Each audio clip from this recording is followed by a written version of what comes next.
Welcome back to Chaotic Insights, where I break down the TV show Chaotic.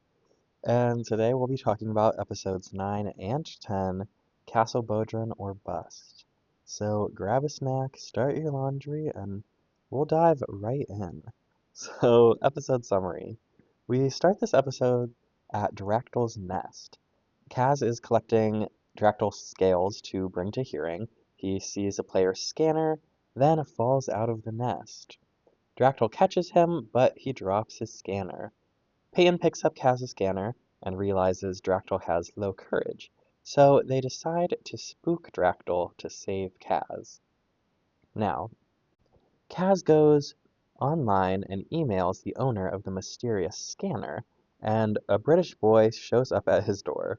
Reggie, the British boy in question, offers Kaz any 10 chaotic cards from his collection, including ultra rare, in exchange for returning the scanner to Reggie in chaotic and restoring his memories of the last month. That's not complicated even a little bit. So, Gaz and Tom need to find a way to get to Castle Bodhran, the last place Reggie intended to go. Reggie won his scan in a challenge match against Bruiser 33, so Kaz goes to challenge him, but Kaz doesn't have any cards Bruiser wants. So, Tom challenges Bruiser and puts his Maxor card on the line. Tom loses, so he loses his Maxor card, but Bruiser gives him a Castle Bodhran anyways, just because, he was feeling generous. It was for a good cause. And that's where our episodes break. Episode 10 starts with a last time on, and we get the theme song. Then we dive right into the real world. We see Tom and Kaz waiting on the stoop of one of their houses with Reggie a couple hours after they ported to Castle Bodhran. Cut to Tom and Kaz are imprisoned in Castle Bodhran. So Frafto and Maxor show up. We learn that they sent Reggie to retrieve half of the map of the Kafka in Mopedian territory, but he never returned. So they decide to go rescue him. But Kaz and Tom have to take on the same risk as Maxor and Frafto, aka they have to go without their scanners. And as they have this conversation, Jad was spying on them. Spy alert!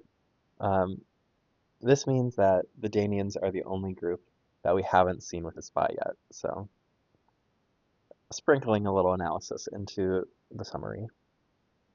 Then, they go to Mopedian territory. Music renders the spectral viewers useless, and Kaz realizes this and tries to warn the crew, but he gets hit. Oh no! Then we get Maxor versus Mudinu, and Tom and Frafto versus, the Mopedian guards. Maxor surrenders, but then Sarah, Peyton, and Dractyl show up, and Maxor uses music to heal Kaz and make Dractyl big, and they escape. In the end, Tom gains Maxor's trust, Reggie gets his memories back, and Maxor burns his half of the Kafka map. But it's not over, because Kaz still needs to get his 10 chaotic cards. But he turns that offer down, and so Reggie offers Tom a new Maxor card for his troubles, and he also turns that down. They share a laugh, and the episode ends. What a wild episode. So that's what we're working with. On to analysis. So this is another example of there's really no A plot, B plot in these two episodes. We really get one complex, compact story about Castle Bodhran, or Bust. That's the title. And kind of masterfully written, if I have to say. It's complex and compact. It's one 40-minute episode, essentially. But there's no B plot, it's just one through line. We get the Dractyl cold open that not only gives us comedy and the exciting incident, but also he comes back around as an escape route, right? So the information we learn at Dractyl's Nest is necessary and relevant to the plot at large. And the music fortissimo, it also comes back, right? These writers are clever in a way that they serve you information in the story early on, and then it comes back around. But they're serving you information and story at the same time. And so when the information becomes relevant again, it's an organic, logical solution rather than like, uh, oh, and now we're saved. You know, Dractyl showing up, that makes sense because they set it up in an earlier scene. So, for example, when Sarah and Peyton and Dractyl come, it's a little bit, when you're watching it, you're like, well, that's a little Deus Ex Machina. You know, it's a little bit coincidental that they just show up to be saved, but then you realize, actually, no, we see the three of them like depart earlier. It's just coincidental that they show up at the perfect time, right? The timing is convenient, but it's not out of the blue that this escape plan works because the music was set up and also Dractyl and Peyton and Sarah like on their way to Mepedian territory was also set up. So it all makes sense. Like it's compact and complex. And isn't that beautiful? Um, but these episodes are particularly solid to me because not only is the narrative complex and compact, take a shot every time I say compact and complex, but it's also, we're at the point of the series where these episodes require some sort of prior knowledge to fully understand the context. But even if you don't have that basic knowledge, the plot still moves forward in a way on which you can still pick up and understand what's happening. Like, sure, it's a fantasy world with fantasy rules, but it's not particularly dense. It's just like, it's just funny names for the ordeals that are happening, right? You don't need to know Fortissimo to understand, okay, Fortissimo makes you bigger, you know? So I like that the show does this because even though the show is aimed at a younger audience, the writers still give the audience a sense of dignity by assuming that they're smart. The writers assume that you were paying attention, that you remember what was going on in the past few episodes, and that you understand the context of some of these things, right? So they recall kind of minute moments from past episodes, or they reference the rules of these worlds in a way that if you're not learning it for the first time, it's not overbearing, like they're not beating the same horse. But if you are learning it for the first time, it's insightful, Like, oh, I get it.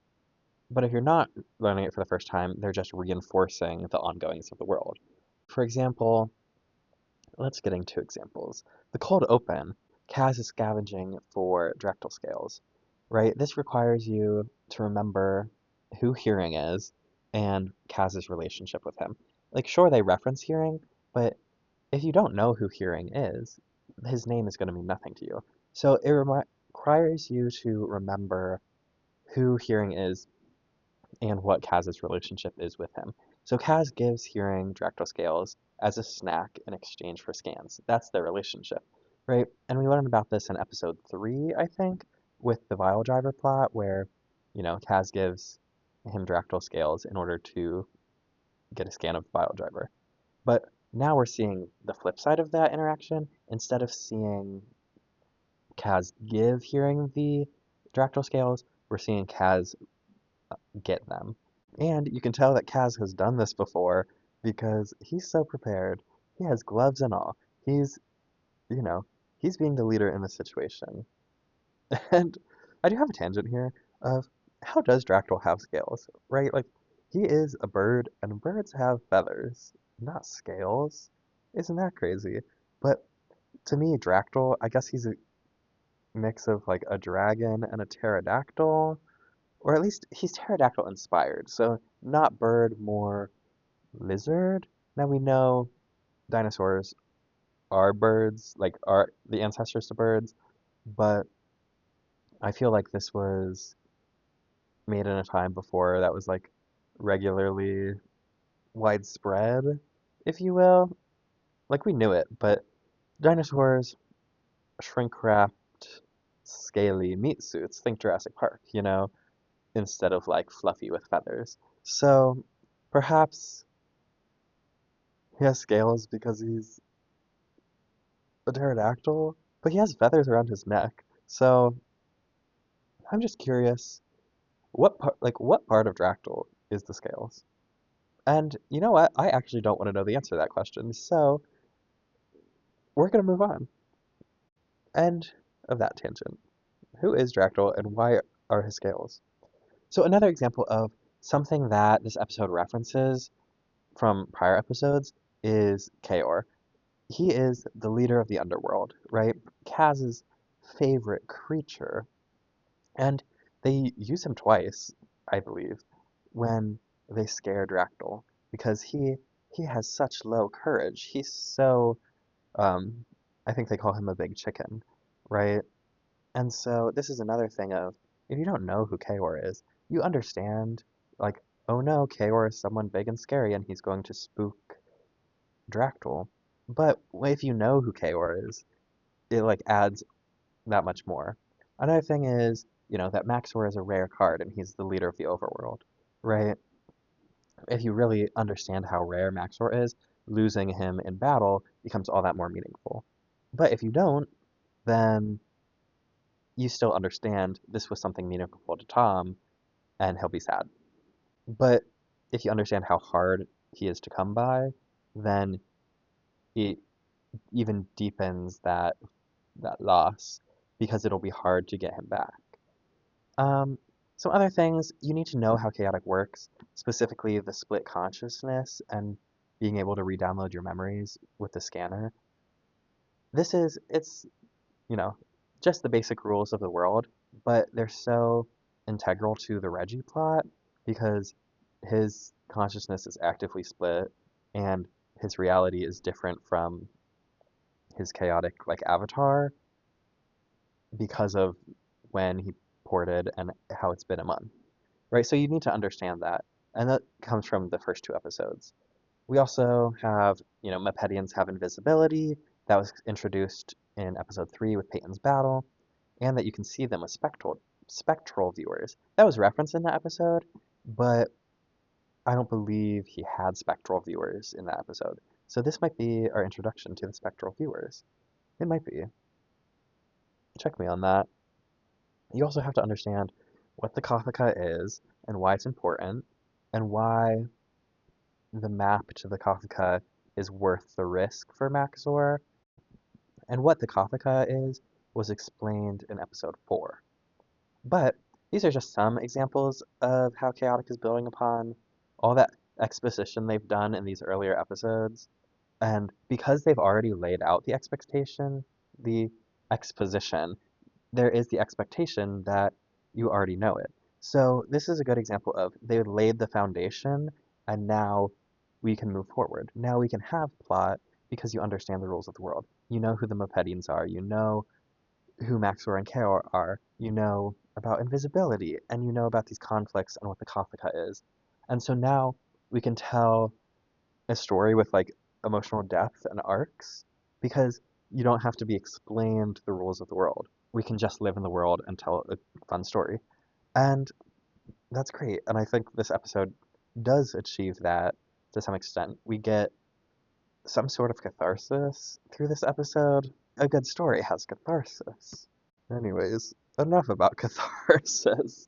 Onto, we have the rule of 3 returning again, with Kaz falling out of the tree.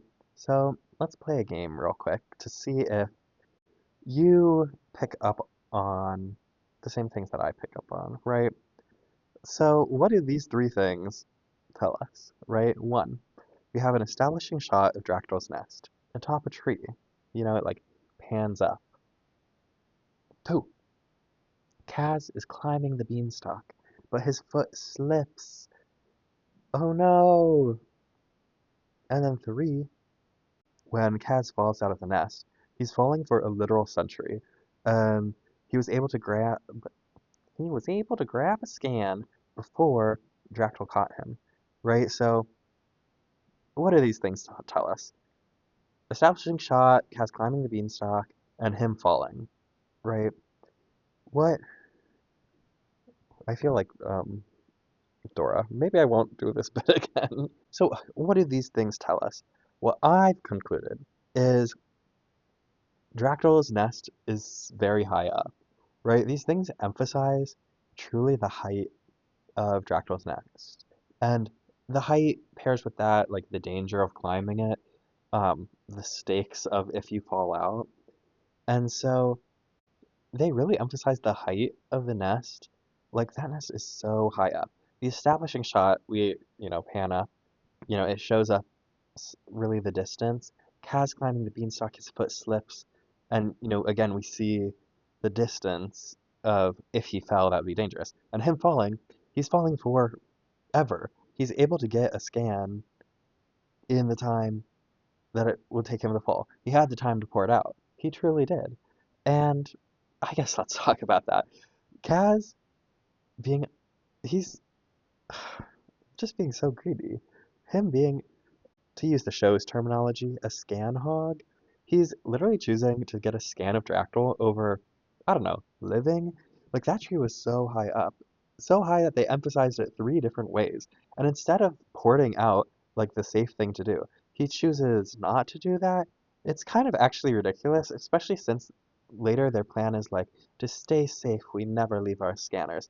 And now, when the opportunity to use your scanner to stay safe arises, you don't use that opportunity to use your scanner to stay safe. You use that opportunity to use your scanner to get a scan of Dractyl, a big chicken. I don't know. And so that's fun. And also, we see them.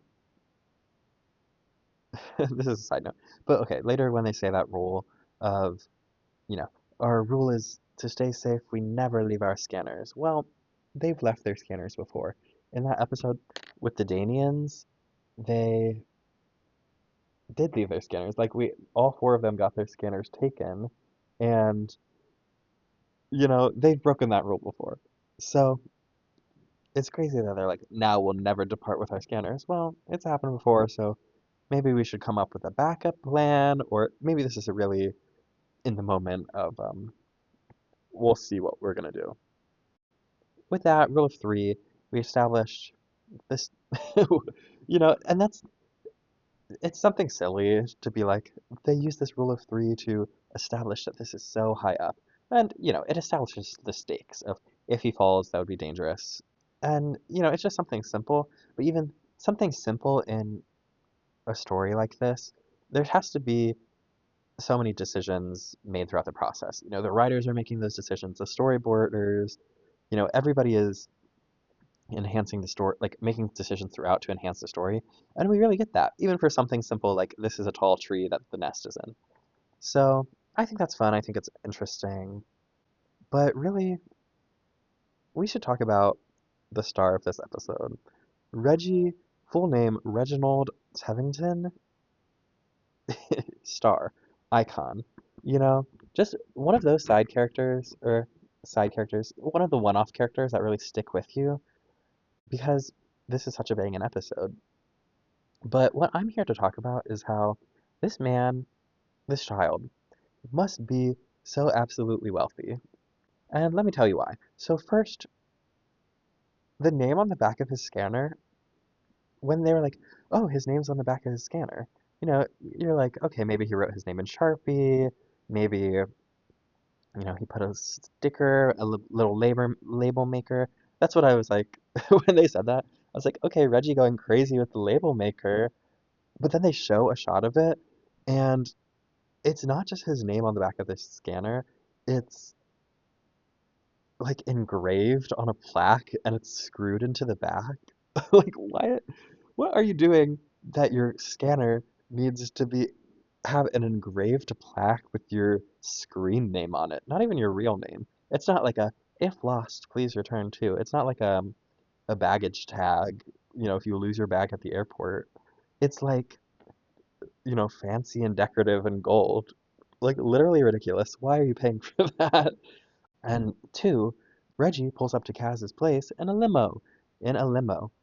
Why? One, he flew from London, which just out of the blue, you get an email, and instead of like, he could have told that story through a telephone call.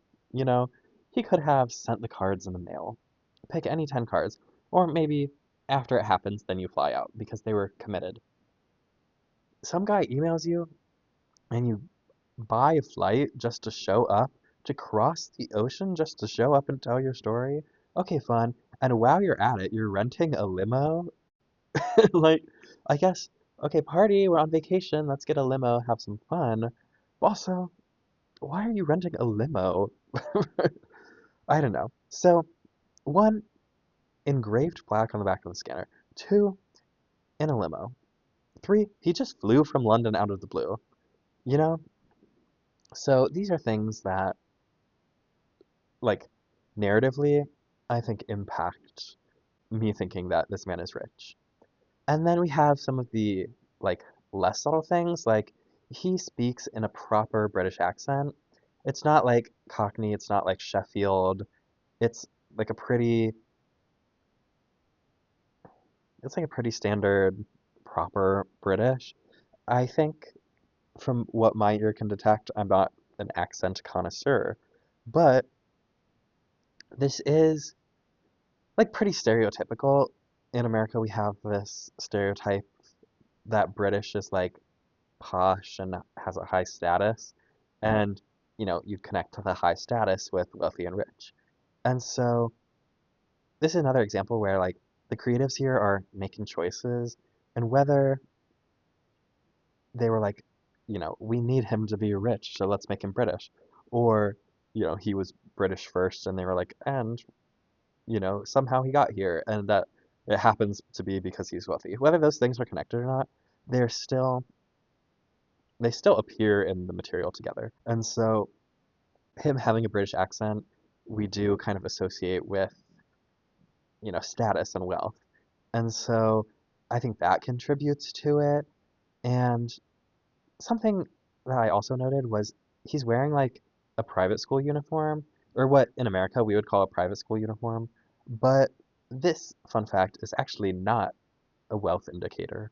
Like the United States, because public versus private education, you wearing a private school uniform has kind of a connotation associated with wealth because you have to like pay tuition, whereas you can go to school for free.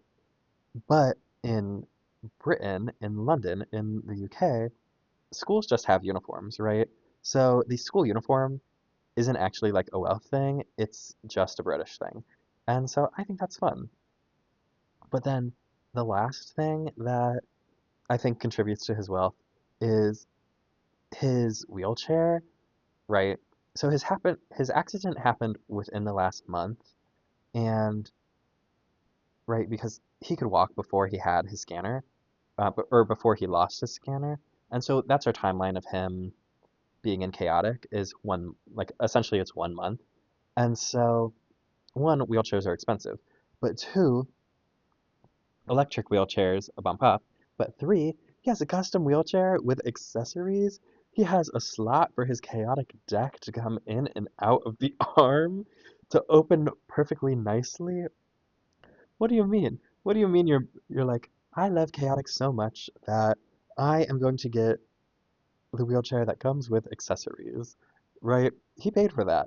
He could like, I'm sure if you he could have gotten an electric wheelchair just fine for a couple less dollars. But to have the chaotic cards like eject from the arm of the chair for him to open up the nice case that is like compatible to reveal his collection, and later like when he puts out his collection on the table, he has like 4 stacks of cards. Like those cards are all hidden somewhere in that chair.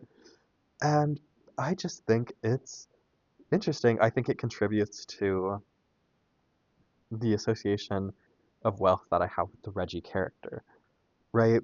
Slick back, thick eyebrows, British uniform, wheelchair that ejects chaotic cards.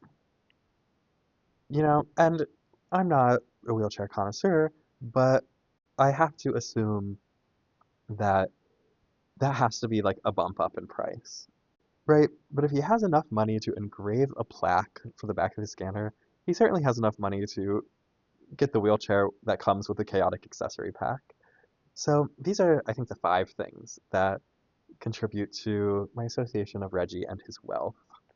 So while we're talking about Reggie and his wheelchair, I think we should talk about representation in chaotic to some extent, right? I don't think it's my place to judge whether Reggie is quote unquote good disability representation or not, right? It's not my place to judge whether this depiction has a positive or negative impact, but I do think we should talk about this, right? Reggie has the line, "They say it's unlikely I'll walk again. I can deal with that, but the adventures my chaotic self is having, I need you to help me experience them." And the "I can deal with that" is said with a level of optimism. They're emphasizing that he doesn't need to be saved from his physical limitations, right? The focal point of his story is he needs help getting his memories back. He needs help getting his scanner, right? Although Reggie being in a wheelchair is important and it's relevant to his character, it's not the focal point of the arc. His true arc revolves around, going to Param, having Frafto and Maxor trust him, um, going to Mepedian territory for the Kothica map and getting captured, right? So there's that level of bravery, and then when Kaz finds his scanner, like him asking for help, will you help me experience the memories of my chaotic self, right? So his focal point is his adventures and his memories and the grief around not being able to play chaotic because his deck has been locked for a month rather than his physical ability, right? And like this chaotic episode doesn't have any particular poignant commentary or particular insight about Reggie's experience. There's no commentary on that experience or what it's like to have that physical limitation.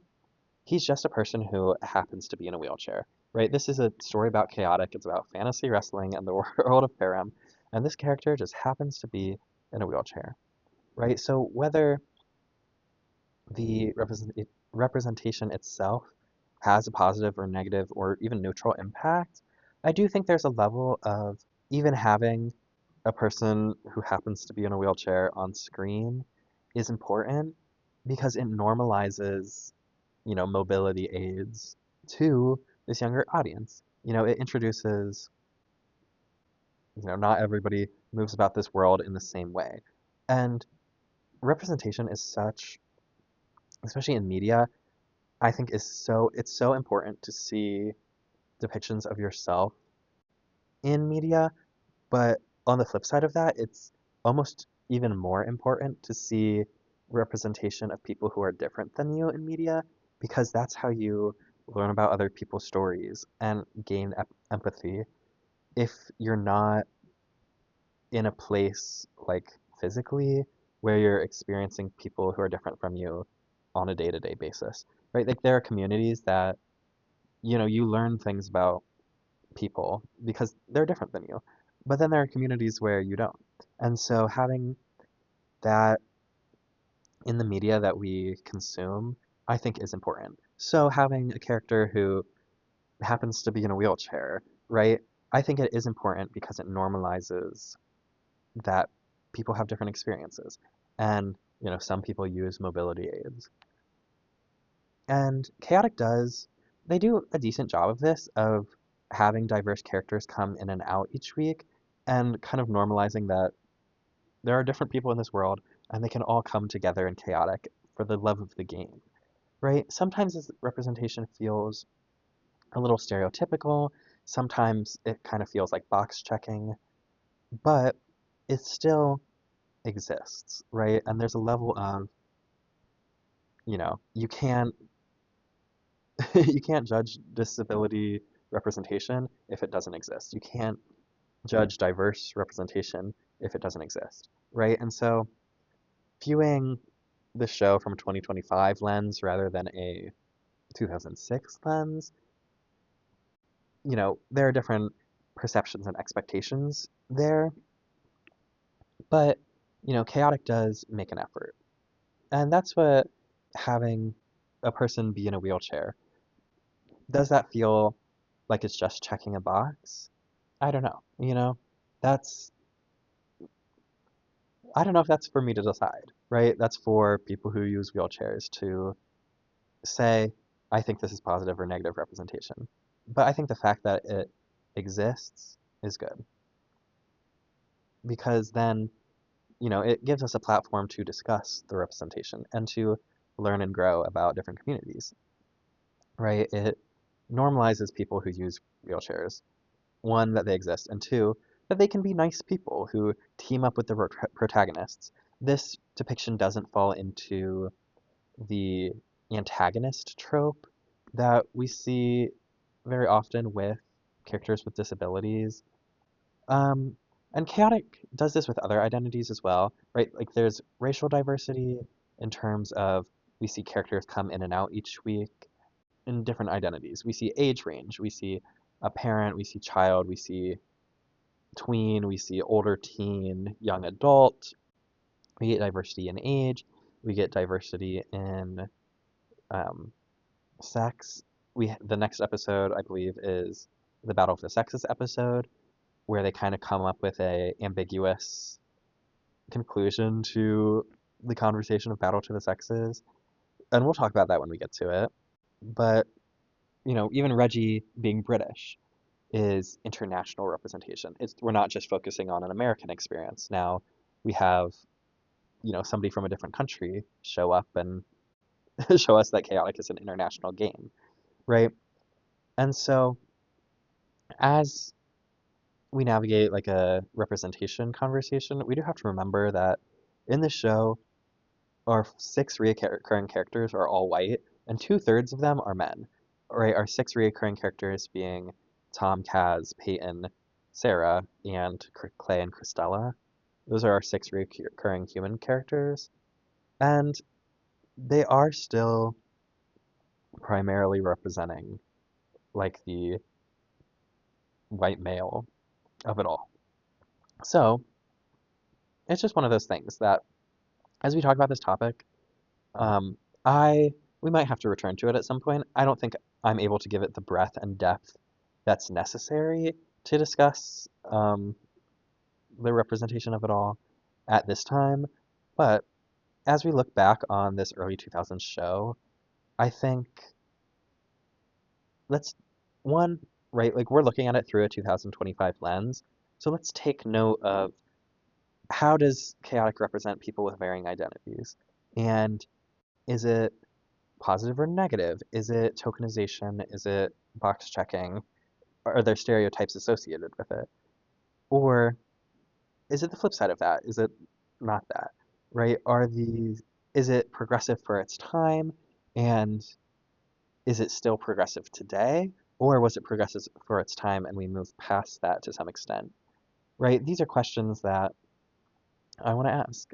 And I think it's important to analyze media in a way that we ask these questions, part of your media literacy. So, questions like that. And also, is it fair to hold it to today's standards? Maybe another question. But with that, thank you for staying with me. And let's move on to some more analysis. We see some positive aspects from Tom in this episode, right? Tom, he's at the trading table. We get some positive characterization from him. As a certified Tom hater, he does do some good things. He stands by his word, right? He shows integrity and he stands by his word. At the trading table, when he says, I'll give you my Maxor, he gives away his Maxor. He put his Maxor up on the line. He lost, and he's standing by his word and he's giving it over, right? And at the end, when Reggie offers his Maxor to Tom, Tom declines. He said, no, I did this. I helped you because it was the right thing to do, not because I was looking for an incentive, right? And he stands by that. He says, no, I don't need to be rewarded for doing a good thing, right? And so we get these honorable aspects to Tom that show him in a positive light, right? This episode I think is interesting because it kind of starts off as a Kaz story. Kaz is digging for directal scales. Kaz emails Reggie, but then it turns into a Tom story when Tom has to put Maxor on the line. And even when we meet Maxor in Param, right? And so once the chaotic battle happens, this is a Tom story through and through. Tom also declining getting a Maxor scan or card back. I do think it contrasts Christelle and Clay because right there, any means necessary. As long as you have the cards, they're fair use. Tom, he shows some aspect of, you know, you need to ac access your cards in a ethical way. And he said, when I get Maxor, I'm going to do it the right way. I'm going to do it myself, and I'm going to scan him the best I can, right? I'm not going to take the easy way out. So I think that contrasts to our reoccurring villains. Now, this also starts a narrative arc for him, like Tom in his losing streak, not in his losing streak, but he like now that he doesn't have Maxor, he kind of gets in his head, right? Because Maxor is his guy. And so this is an example of time that Chaotic has lasting consequences. There are lasting consequences to the actions in this episode, and I have to give props to the writers for that. On to this is the first time we see the real Param Maxor. So the previous times we've seen Maxor have all been Tom battling as Maxor in the dromes, and so we get an allusion to him from Bodhran, but this is the first time we actually get to meet him. And he is not the same that they have led you to believe, because we get this strong contrast from Tom's personality. When we've seen Maxor, it's been Tom's personality shining through in the drones, and we get this contrast of like the happy-go-lucky, I'm playing a game Tom, and the real-world Maxor who has to deal with real-world consequences and is strong and stern and grounded, right? He's not warm right away. He's not inherently inviting. He's mission focused and he cares about weighing risks. And he we learn that he values bravery. He comes to appreciate Tom when he proves that he's willing to accept the same potential risks in battle that any Param creature would do on their day-to-day battles. Not on their day-to-day, but when they have to battle. We also learn that he's disillusioned with humans because Reggie did not return. And this breaks Tom's heart a little. You know, Maxor, we trusted a human and we won't make that mistake again. And Tom has but you can trust me. um, and it kind of exemplifies this weird like parasocial relationship Tom has with Maxor. He idolized Maxor for so long, you know, as a strong warrior, as a good card, but he's never met him in real life. And so of course it like breaks Tom's heart because he's been living with this one-sided relationship. And he kind of goes off on Maxor a little bit of like, how dare you not trust me? And it's like he doesn't know you, right? You have a parasocial relationship with this character, and he doesn't know you. He's meaning for you have to gain his trust, I guess is what we learn and what I'm trying to say. The other thing is we learn about Mudinu in this episode. One thing is, so we learn about Maxor, he's the leader of the overworld. I don't think we necessarily get a job title, but Mudinu gets Maxor to surrender, and I think that would actually have major political ramifications in Param. Like, if the leader of the overworld just surrenders to Mopedians, I think, you know, things would progress in a way. Now, he does escape, and so things don't progress in that way, but you know, we get a hashtag Maxor Cares moment because he's willing to surrender in order to protect the humans. It's a little convenient that he gets out of this situation, and he just surrenders so easily. If truly he is the leader of this country, or of this tribe, him surrendering, they would not let him go. You know?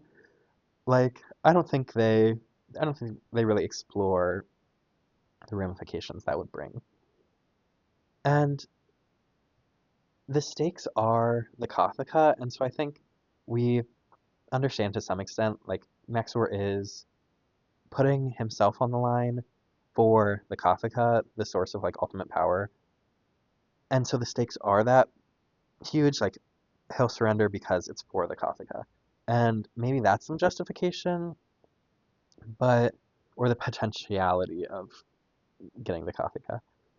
But, it must not be that important. He burns his map, so if it's better in no hands than the wrong hands, why are we surrendering? I mean, I get it. Like, I just have to question. So that's the analysis section. On to lore. Lore just dropped. Kaz's last name. Kaz. Dan Kalinkus? Sure. You know, sure, why not? Kaz Dan Kalinkus. And so, is this ever relevant? No, not even a little bit. But it's fun, I guess. You know? And also, look at Kaz exploring internet safety, just giving out his full name. Good for him. On to the Betadrome. This is the first time we see the Betadrome, and it raises a lot of questions for me because, well, I don't know. It also just, the Betadrome makes perfect sense. Like, but the questions that are raised are, why are players first not match not in the Betadrome? If the first time they get to Chaotic, why don't they have a test around in the Betadrome before they get to their first match? And, like, in the Betadrome, you can explore Param without the dangers of Param. And so why not just use the Betadrome for exploration without danger? Like, you can plan ahead on your trips. And I guess we'll get more into that later, but they do establish there you can have any rules you want in the Betadrome because the drone masters aren't watching. So that's fun. Like, do whatever you want, be creative. Um, that's yeah. Here's the thing, nobody's watching. So what would you do if nobody's watching in Chaotic? With one small exception. Actually, people are watching because being broadcast to a dinner theater, right? And so the Betadrome is the only drome that comes with like this unique seating situation. I guess they don't want to put this on primetime programming in the main room. So if you want to see Betadrome matches, you have to seek it out and go to the Betadrome Dinner Theater building, which is one, hilarious, and two, yeah, I guess like the Betadromes aren't the main event at Chaotic, and so you have to seek it out.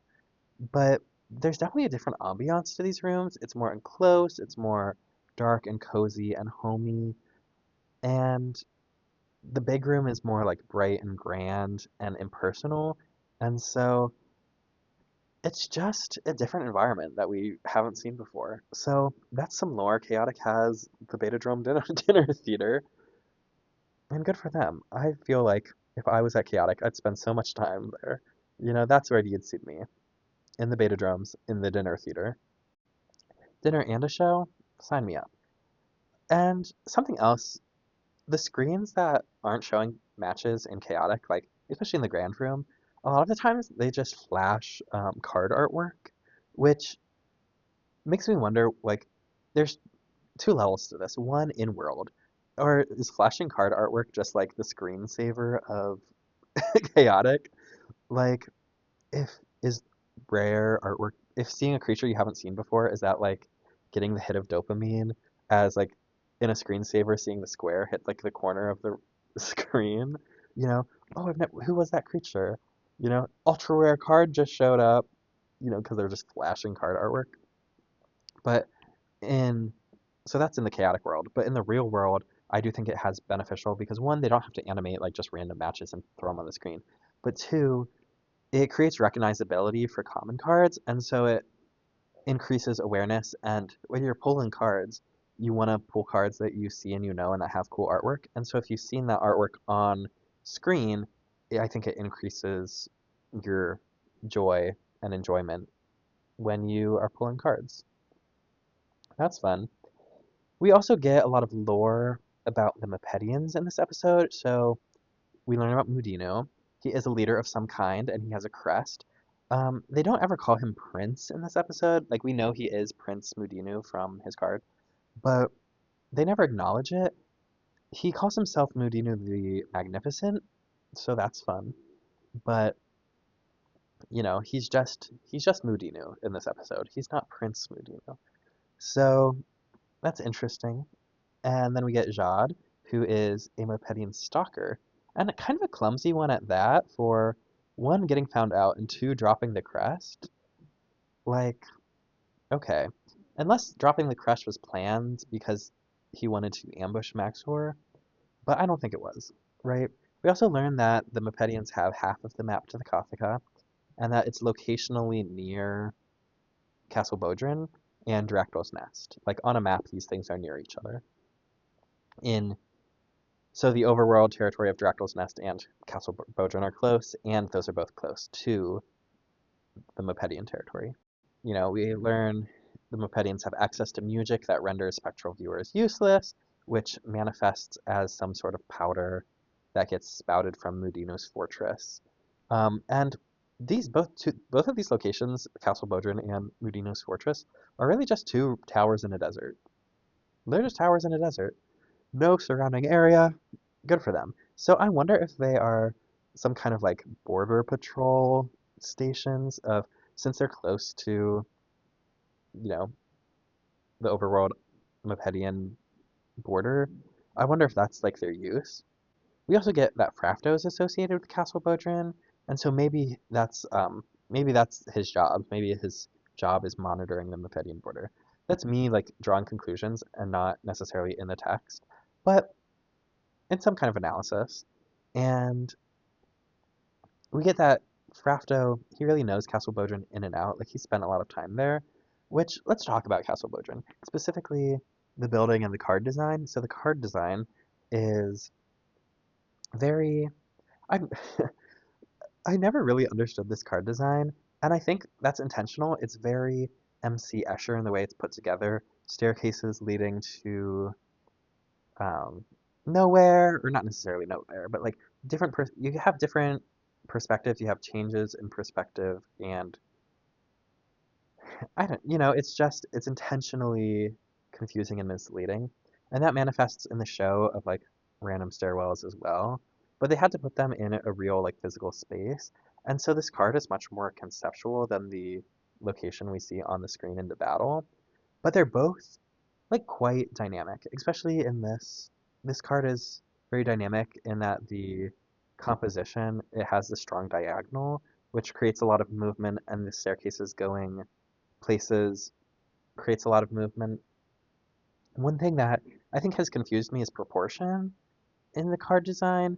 I think maybe sometimes they put a character in a location scan, and so maybe having a character as a reference for scale would allow me to understand and conceptualize what's the foreground and what's the background better. But it's just, it's kooky and crazy, and that's what Chaotic's all about. One thing about Castle Bodhran is Bruiser, he frequents, he says you have to search for creatures and music and gear, but locations are always right where you left them. And that is true. um, is that lore? Perhaps, but it does make you wonder, like, why does everybody in Chaotic not just have a scan of every location? Because every time I would go to a location, I would just scan it for kicks and giggles. Like, every time I go to Castle Bodhran, I would just scan it again. Why not? And then I would have a stock, and all of my friends could go together and we could adventure together. And so if everybody's just giving each other scans of locations, like, they gotta spread at some rate. Um, I guess the true strategy is gatekeeping your location so that you can get rare scans. And unless like I got like a truly rare location, maybe like from a codemaster, maybe I would gatekeep it. But I still like give it to a friend so we could go together for safety. There's power in pairs. And I guess here's my question: how big is Param? Right? What size are we thinking? Like it's definitely bigger than say like the city of New York City, right? Or it's bigger than LA, and it's bigger than probably New York State. Or, is it bigger than New England? Is it the size of the United States? Is it the size of Earth? Because if it's Earth, then I understand why everybody doesn't have every single location, because there's a lot of coverage on the size of Earth. But if it's like the size of the United States, that's less area, That's still enough area to have a diverse and interesting landscape. and diverse and interesting locations with different effects, but it's just smaller. Like, I feel like it's more navigatable. And so, unless, we have the four tribes, unless they like discover the new world or something, it makes you wonder, one, how big the world is, but two, how old Chaotic is as like an institution, because maybe it's early enough in Chaotic's history that players haven't been able to fully explore. Maybe there is a new world, or they need to explore more. Skipping ahead, we know we see humans, like humans have existed in Chaotic within Nadrin's lifetime, so however old he is. But maybe Chaotic as an institution has only been around for like 4 years, And so then it understands why locations haven't necessarily disseminated throughout the population, if you will. So that's some lore questions. On to fun facts. Besides Bodhran not being a powerhouse, Dractyl being a scaredy cat is, I think, one of the few references we get to card stats so far being power, courage, wisdom, and speed. Peyton looking at the scanner and being like, oh, he has low wisdom. We can, or not low wisdom. He has low courage. We can scare him. I think is one of those references to these variable stats. Another one is the email logo is vintage, is what my notes say. And I think this is one of the few things that actually date the show. A lot of Chaotic is, it's in its own world. It runs by its own rules, and it doesn't necessarily date itself, but I think the skeuomorphism, I believe is the term, of the email logo is so dated. It's so dated, and I think that's one of the things that really grounds the show in the early 2000s. Whereas, most of the time you can ignore the timeline. It could be set in any time or location. But the email logo, it really got me. Another fun fact is Tom's voice actor, I looked this up, Jason Griffith. He also voices Frafto and Jad. And so in these episodes, there's moments where he's having conversations with himself, Tom and Frafto, and he's voicing three like pretty major characters in these two episodes. And so I just think about like, I hope he got a pay bump for that. But it is interesting. Like you see time and again in Chaotic, the same voice actors playing different characters. And it's an example of versatility of an actor and, the difference between Frafto and the difference between Jad and the difference between Tom. They're all unique, but it's the same actor, so props to him. Finally, I want to talk about scenic design. So we get the real world in this episode, and we get a peek into both Kaz and Tom's bedrooms. And we know that bedrooms are meant to reflect your character in some way, and so let's like dive into that. We see Kaz's room first, and we don't really see much. It's not decorated, to the nines. He has a lamp, he has a trash can, he has a bookcase. It's pretty clean, right? But we see, in terms of decoration, a Perithion poster.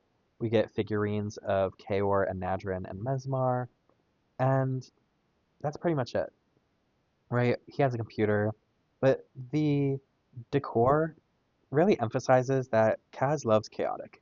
You know, Kaz is Chaotic's number one stan, and so he has a Perithion poster. He has figurines of Kaor and Nadrin and Mesmar, right? But contrastingly, we don't see a lot of Chaotic at all in Tom's bedroom. Tom's bedroom is similarly clean, has bedroom things, picture frames, bookcases, a bed, and whatnot. But contrasting Kaz's room, it's much more decorated, right? But it's much more decorated with kind of normal real world things. He has a stereo, he has a basketball hoop, he has a jersey, he has a first place medal, and he has trophies, and a surfboard and a football, and he has a poster of a car, and he has a poster of somebody snowboarding, right? And this contrasts Kaz because he doesn't have a lot of chaotic merch, but also his room is much more sports oriented, and that gives us a peek into real life Tom. He's in extracurriculars, he's winning trophies, he's an athlete of some way. It really focuses on, we see a diversity in activities of like basketball, football, surfing, snowboarding. We see all these different variations of sports, and it really focuses on what that informs us is that Tom is an athlete. He holds that, social status, and he enjoys those activities. Last but not least, the Kafka. Now, this is something I forgot to bring up earlier, is that Kafka is actually an anagram for chaotic, right?